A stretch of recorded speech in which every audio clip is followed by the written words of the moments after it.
The Trump administration announced an emergency relief plan Tuesday for some American farmers. It's an attempt to mitigate problems caused by brewing trade wars.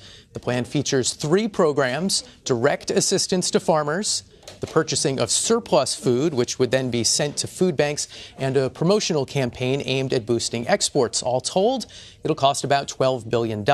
Now, many Republicans voiced concerns about the effort. Senator Ron Johnson said the plan makes the U.S., quote, more and more of a Soviet type of economy.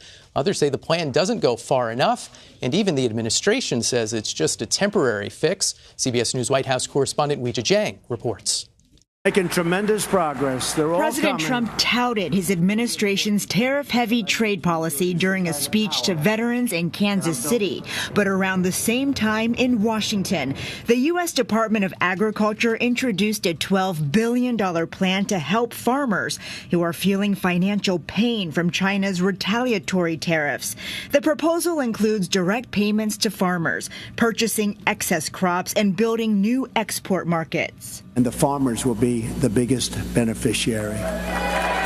Watch. We're opening up markets. You watch what's going to happen. Just be a little patient. In June, the president announced tariffs on Chinese goods. Because we have to, because we've been treated very unfairly.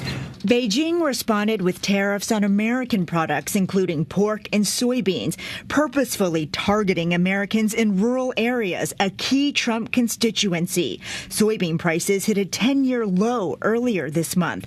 Nebraska Republican Senator Ben Sasse is a frequent Trump critic and represents many farmers taking the brunt of the impact. What the administration is offering them instead is $12 billion of gold-plated crutches. That's not what anybody wants. Sasse is among a growing list of Republicans rejecting the president's trade policies and this morning's tweet calling tariffs the greatest. At no point have I heard a farmer or rancher say, you know what we want? We want more bailouts. We want more welfare. What they want is less trade war.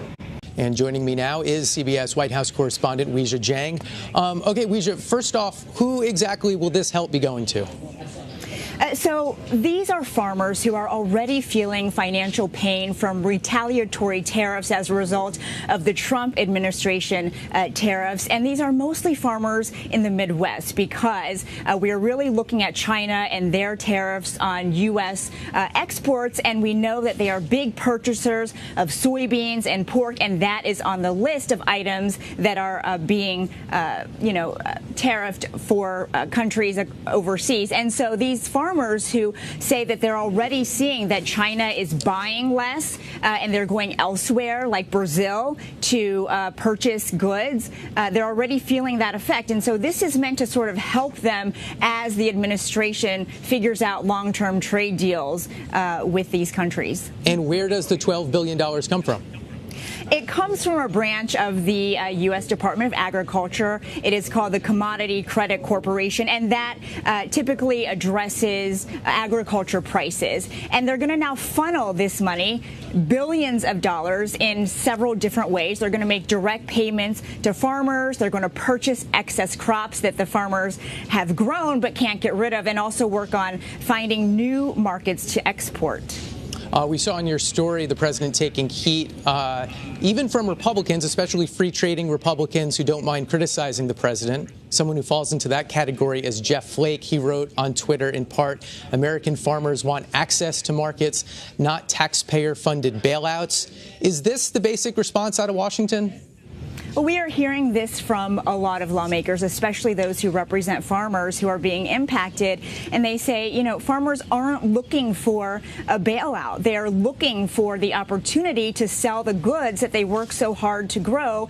That is their livelihood. And so even though it, is meant to help these farmers as they try to get through this tough time, there is a lot of pushback because both farmers and certainly these lawmakers want to see a long-term solution, whether that comes in the form of a bill that Congress passes or long-term trade deals that do not include tariffs, especially when other nations have signaled, they're not just going to sit back and take U.S. tariffs, that they are going to push back with ones of their own.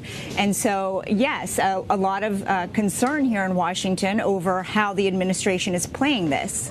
Another argument, as we saw on that graphic from Republican Senator out of Alaska, Lisa Murkowski, hey, if you're doing it for farmers, why not also help industries like fisheries that are important to her state? And yet the American Farm Bureau, maybe the biggest and most important association of farmers, tweeted their support, calling it a welcome measure of temporary relief. So we know it's not popular in Washington, but do we have a sense if this is winning over that part of the country that's so important to the president's base?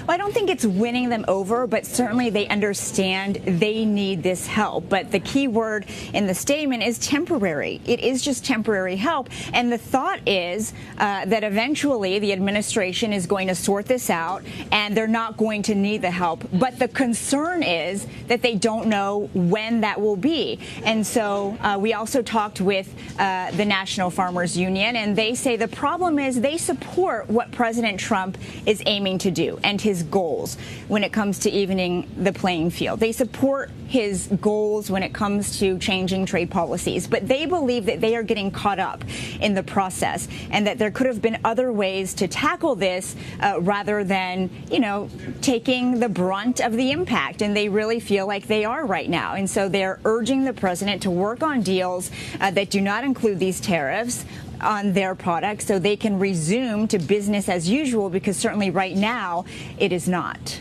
There will be a lot of pressure on the art of this deal. We'll look forward to what happens with that. Weijia Jiang, thanks so much. Sure.